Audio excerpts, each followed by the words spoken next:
شروع کرتا ہوں اللہ تعالیٰ کے نام سے جو بڑا مہربان نہایت رحم والا ہے۔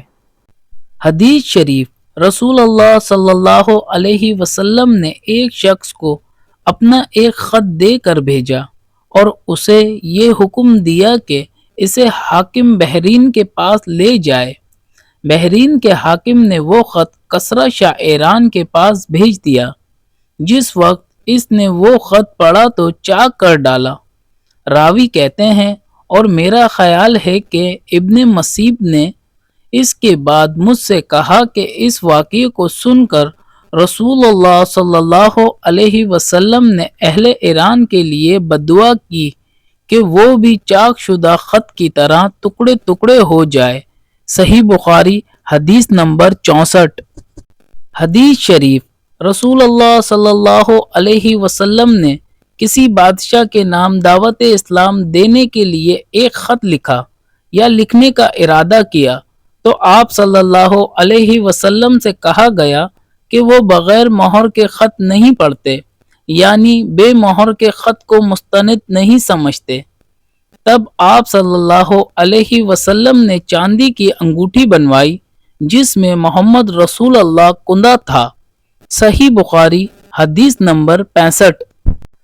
حدیث شریف، ایک مرتبہ رسول اللہ صلی اللہ علیہ وسلم مسجد میں تشریف فرما تھے اور لوگ آپ صلی اللہ علیہ وسلم کے ارد گرد بیٹھے ہوئے تھے کہ 3 آدمی وہاں آئے۔ ان میں سے 2 رسول اللہ صلی اللہ علیہ وسلم کے سامنے پہنچ گئے اور ایک واپس چلا گیا۔ راوی کہتے ہیں کہ پھر وہ دونوں رسول اللہ صلی اللہ علیہ وسلم کے سامنے کھڑے ہو گئے۔ اس کے بعد ان میں سے ایک نے جب مجلس میں ایک جگہ کچھ گنجائش دیکھی تو وہاں بیٹھ گیا اور دوسرا اہل مجلس کے پیچھے بیٹھ گیا اور تیسرا جو تھا وہ لوٹ گیا۔ تو جب رسول اللہ صلی اللہ علیہ وسلم اپنی گفتگو سے فارغ ہوئے تو صحابہ رضی اللہ عنہم سے فرمایا کہ کیا میں تمہیں 3 آدمیوں کے بارے میں نہ بتاؤں؟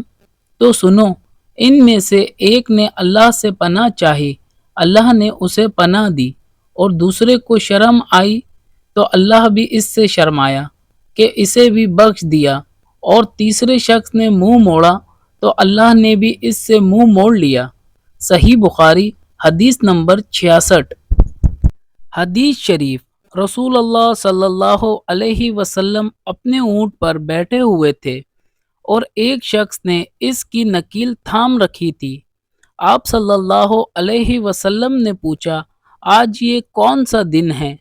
ہم خاموش رہے حتیٰ کہ ہم سمجھے کہ آج کے دن کا آپ کوئی دوسرا نام اس کے نام کے علاوہ تجویز فرمائیں گے۔ پھر آپ صلی اللہ علیہ وسلم نے فرمایا، کیا آج قربانی کا دن نہیں ہے؟ ہم نے عرض کیا، بے شک۔ اس کے بعد آپ صلی اللہ علیہ وسلم نے فرمایا، یہ کون سا مہینہ ہے؟ ہم اس پر بھی خاموش رہے اور یہ ہی سمجھے کہ اس مہینے کا بھی آپ اس کے نام کے علاوہ کوئی دوسرا نام تجویز فرمائیں گے۔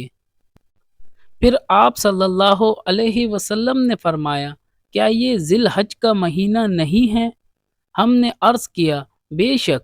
آپ صلی اللہ علیہ وسلم نے فرمایا، تو یقیناً تمہاری جانیں اور تمہارے مال اور تمہاری آبرو تمہارے درمیان اسی طرح حرام ہیں جس طرح آج کے دن کی حرمت تمہارے اس مہینے اور اس شہر میں ہے۔